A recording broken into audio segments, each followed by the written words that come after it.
Press के हमारे मित्रों, आप सबका यहाँ बहुत बहुत स्वागत, नमस्कार। आप यहाँ मेरी बात सुनने आए, इसके लिए मैं बहुत आभारी हूँ। आपसे मोहब्बत करते हैं। देखिए, आपने बिल्कुल सही बात बोली। राजनीति में भारत छोड़ो यात्रा से पहले मोहब्बत शब्द का प्रयोग कोई नहीं करता। सही बात है ना? तो भारत छोड़ो यात्रा का लक्ष्य यही था। ये देश जो है ये नफरत का नहीं है, ये मोहब्बत का देश है। और नरेंद्र मोदी ने, आरएसएस ने, कट्टरपंथियों ने पूरे देश में नफरत फैला दी। तो सबसे पहले बात समझने की यह है कि सबसे पहली लड़ाई नफरत के साथ लड़ाई है। इसीलिए हमने भारत छोड़ो यात्रा में बहुत सुंदर नारा दिया, नफरत के बाजार में मोहब्बत की दुकान खोलनी है। और भारत छोड़ो यात्रा ने हिंदुस्तान की राजनीति को हमेशा के लिए बदल दिया। और पहली बार, जो पहले गांधी जी के समय मोहब्बत एक राजनीतिक शब्द हुआ करता था, उसको फिर से सही जगह दी। राजनीति में मोहब्बत को हम आगे लाए। अब देखिए, मैं नरेंद्र मोदी से लड़ता हूं, उनके दिल में जो नफरत है उससे लड़ता हूं, उनके क्रोध से लड़ता हूं। मेरे ऊपर 24 केस है, ठीक है, 24। एक असम में, गुजरात में, उत्तर प्रदेश में, बिहार में, महाराष्ट्र में, हर जगह मेरा कोई ना कोई केस है। कभी मुझे कोर्ट यहां बुलाता है, कभी वहां बुलाता है, कभी यहां ले जाते हैं। उसके बाद जेल का सेंटेंस हो गया। पहली बार डिफेमेशन के लिए 2 साल की सजा मुझे मिली, ठीक है। उसके बाद मेरी लोकसभा की सदस्यता रद्द कर दी। ये सब आप जानते हो ना? उसके बाद मेरा जो सरकारी घर था वो उठा के ले गए। मेरा जवाब भी आप जानते हो, मुझे आपका घर नहीं चाहिए, ले जाओ उठा के अपना घर, मुझे नहीं चाहिए ये घर। मेरा घर उस इमारत में थोड़ी है, मेरा घर हिंदुस्तान के करोड़ों गरीब लोगों के दिल में है। मुझे तुम्हारे घर की क्या जरूरत है? तो ये मैंने बोला। और ये लड़ाई जो है विचारधारा की है, मैं उनसे कॉम्प्रोमाइज कर ही नहीं सकता, सवाल ही नहीं उठ सकता। ना नरेंद्र मोदी मुझसे कॉम्प्रोमाइज करेगा, ना मैं उससे कॉम्प्रोमाइज करूंगा। विचारधारा की लड़ाई है। सालों से मेरा परिवार ये लड़ाई लड़ रहा है। जवाहरलाल नेहरू, इंदिरा गांधी, राजीव गांधी, सोनिया गांधी, मैं और प्रियंका। अब मैं आपसे सवाल पूछना चाहता हूं, मेरे ऊपर 24 केस, ओवैसी जी के ऊपर कितने केस? एक भी केस नहीं। मेरे ऊपर ईडी, सीबीआई, जो भी एजेंसी है वो 24 घंटा मेरा पीछा करते रहती है। ओवैसी जी के पीछे कौन सी एजेंसी है? ना ईडी, ना सीबीआई, ना इनकम टैक्स। खुला रास्ता दे रखा है नरेंद्र मोदी जी ने। तो सवाल उठता है कि ओवैसी जी पे एक भी केस क्यों नहीं? ओवैसी जी की सदस्यता रद्द क्यों नहीं हुई? ओवैसी जी का घर क्यों नहीं लिया गया? क्योंकि ओवैसी जी नरेंद्र मोदी की मदद करते हैं। सीधी सी बात है, सीधी सी बात। मैं आपको बताता हूं, असम में चुनाव होता है, एक तरफ बीजेपी, एक तरफ कांग्रेस पार्टी, वहां पे एमआईएम का कोई वोट नहीं है। एकदम एमआईएम आती है, बीजेपी से कैंडिडेट की लिस्ट लेती है और कहती है भैया हमें बताओ आपके लिए कौन से कैंडिडेट हम खड़ा करें। और जो बीजेपी कहती है वो सारे के सारे कैंडिडेट्स एमआईएम असम में खड़ा कर देती है।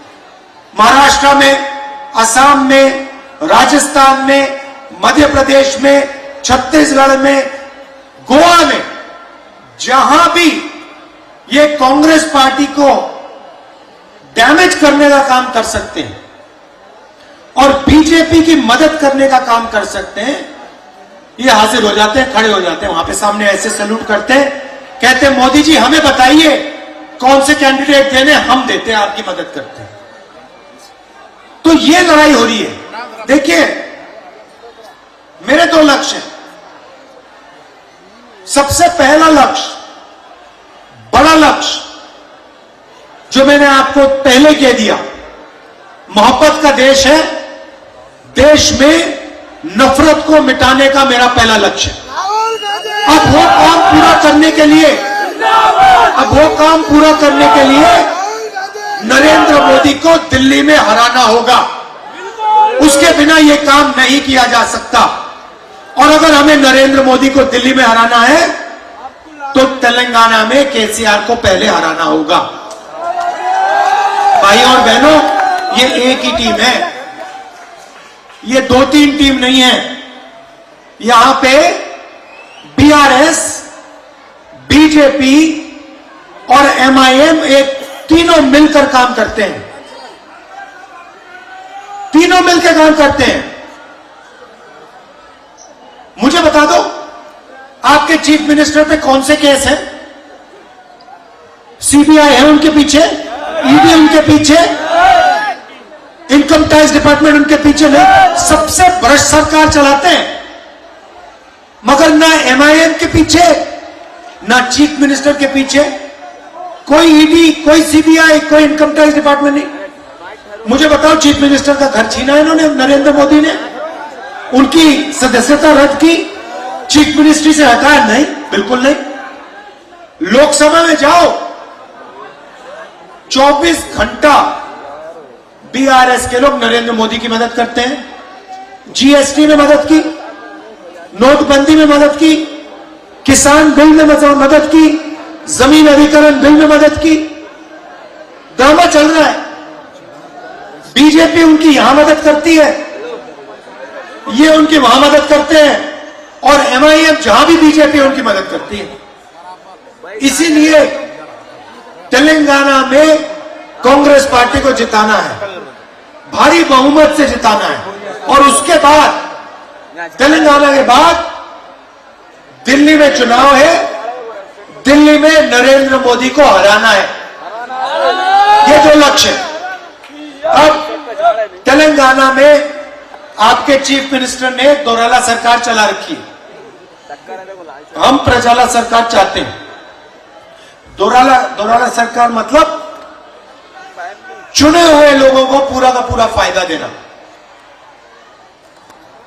किसी भी सरकार में 2-3 जगह से पैसा बनता है, 2-3 जगह सबसे ज्यादा भ्रष्टाचार होता है, शराब, जमीन और रेत।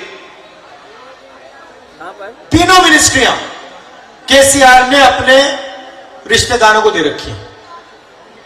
कालेश्वरम प्रोजेक्ट होता है, 1 लाख करोड़ रुपया तेलंगाना की जनता का चोरी हो जाता है।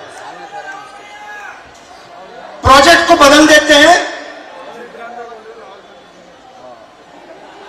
बढ़ा देते हैं पैसा। मैंने अपनी आंखों से जाके प्रोजेक्ट देखा, खंभों पे बड़े बड़े क्रैक आ गए हैं, पूरा का पूरा बराज धंस गया है। इरिगेशन मिनिस्टर कौन? आपके चीफ मिनिस्टर। पैसा किसके जेब में गया? उनके जेब में गया। एक ही काम करते हैं, तेलंगाना की जनता से पैसा लूटते हैं। दारिनी पोर्टल कहते हैं कि कंप्यूटराइजेशन लाएंगे, उसके बहाने करोड़ों लोगों से जमीन छीनी, 20 लाख लोगों से सीधा उन्होंने जमीन छीन ली, कंप्यूटराइजेशन किया, जो जमीन उनको अच्छी लगी ले गए, अपने मित्रों को अपने रिश्तेदारों को दे दी। ये है इनकी सरकार। हमसे पूछते हैं कांग्रेस पार्टी ने क्या किया? केसीआर जी, जिस यूनिवर्सिटी में आप पढ़े, जिस कॉलेज में आप पढ़े, वो कांग्रेस पार्टी ने बनाया था। जिन सड़कों पे आप चलते हो, वो कांग्रेस पार्टी ने बनाया। मेट्रो पे तो आप जाते नहीं हो, आप सिर्फ हवाई जहाज पे उड़ते हो, ऑटो में, मेट्रो में जाते नहीं हो। जिस मेट्रो हैदराबाद में मेट्रो किसने बनाई? कांग्रेस पार्टी ने बनाई, हमने बनाई। जिस एयरपोर्ट में आप हवाई जहाज से विदेश जाते हो, वो एयरपोर्ट आपने नहीं बनाया केसीआर जी, वो एयरपोर्ट कांग्रेस पार्टी ने बनाया। और जिस हैदराबाद से आप करोड़ों रुपए चोरी करते हो, उस हैदराबाद को इंटरनेशनल सिटी, दुनिया का सबसे मशहूर आईटी सिटी कांग्रेस पार्टी ने बनाया केसीआर जी। बात समझिए आप।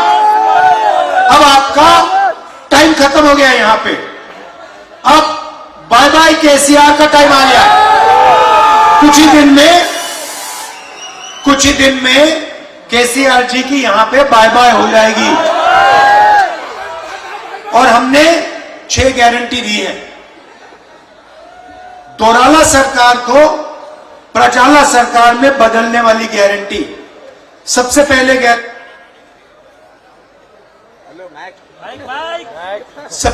गारंटी महिलाओं के लिए 2,500 रुपए हर महीने हर महिला के बैंक अकाउंट में कांग्रेस पार्टी डालेगी। उसके बाद गैस सिलेंडर कितने का है? 1200।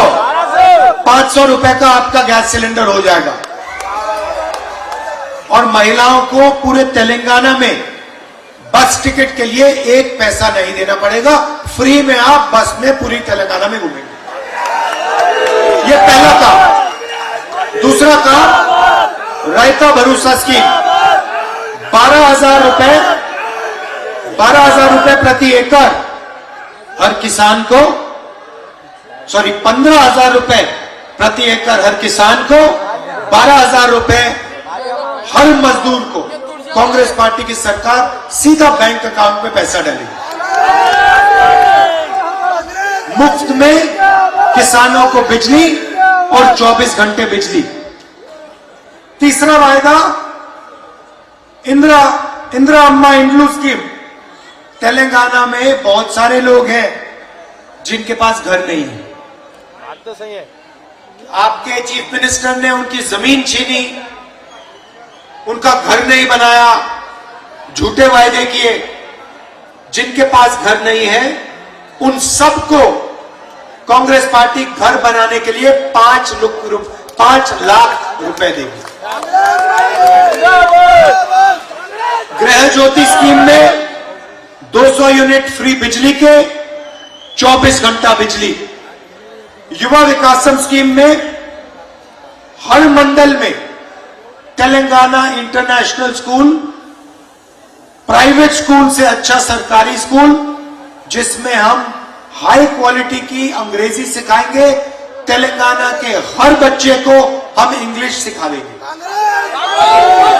कि आप आईटी सिटी का फायदा आपको भी मिले। ये नहीं कि सिर्फ अदानी जी के बच्चों को आईटी सिटी का फायदा मिले, तेलंगाना के हर युवा को, हर बच्चे को आईटी सिटी का फायदा मिले, अपना बिजनेस चला पाए, फॉरेन टूरिस्ट से बात करे, फॉरेन कंपनीज में काम कर पाए। तो अंग्रेजी एक तरीके की चाबी है जो हम आपके हाथ में डालना चाहते हैं। चेवता स्कीम में 4,000 रुपए जो हमारे बुजुर्ग लोग हैं, जो हैंडीकैप लोग हैं और जो विधवा हैं, हर महीने सीधा 4,000 रुपए इनके बैंक अकाउंट में हमने डालने का काम करना है। देखिए, जो भी चीफ मिनिस्टर बनेगा, मैं साफ उसको एक बात कह दूंगा। मैंने सिद्धरमैया जी से बात बोली, बघेल जी से बोली, गहलोत जी से, सुक्खू जी से, और वही मैं तेलंगाना के चीफ मिनिस्टर से कहूंगा। जितना पैसा केसीआर ने तेलंगाना के गरीब लोगों के जेब से निकाला है, उतना पैसा कांग्रेस पार्टी तेलंगाना के गरीब लोगों के जेब में वापस डालेगी। जितने रुपए उन्होंने चोरी किए उतने हम उन्हीं लोगों को वापस डालेंगे, उनके जेब में वापस देंगे। भाइयों और बहनों, राहुल गांधी एक बात याद रखिए, हमारी लड़ाई नफरत, हिंसा के खिलाफ लड़ाई है। नफरत और हिंसा नरेंद्र मोदी और आरएसएस फैला रहे हैं। ये लोग जो हैं, चाहे वो एमआईएम हो, चाहे वो केसीआर हो, ये बीजेपी की मदद करते हैं, देश में नफरत फैलाने लोगों की मदद करते हैं। इसीलिए सबसे पहले इनको यहां से हटाना है। पहले बीजेपी आई थी, आपने देखा होगा, तेलंगाना में छाती फैला के घूम रहे थे, देखा होगा। अमित शाह कह रहे हैं कि हम तेलंगाना को ओबीसी चीफ मिनिस्टर देंगे। अरे भैया, पहले 2% वोट लेके दिखा दो, फिर देखेंगे। तो हमने इनकी गैस निकाल दी, हवा निकाल दी पूरी, चारों टायर इनके पंचर कर दिए, फाड़ के फेंक दिए। अब लड़ाई बीआरएस के साथ है। अब पूरी मदद बीआरएस की एमआईएम और बीजेपी कर रही है। तो ये तीनों एक साथ मिले हुए हैं। कांग्रेस पार्टी को जिताइए, भारी बहुमत से यहां हमें जिताइए, सारे के सारे कैंडिडेट्स को जिताइए। दिल से आपका मैं धन्यवाद करता हूं। नमस्कार, जय हिंद, जय तेलंगाना।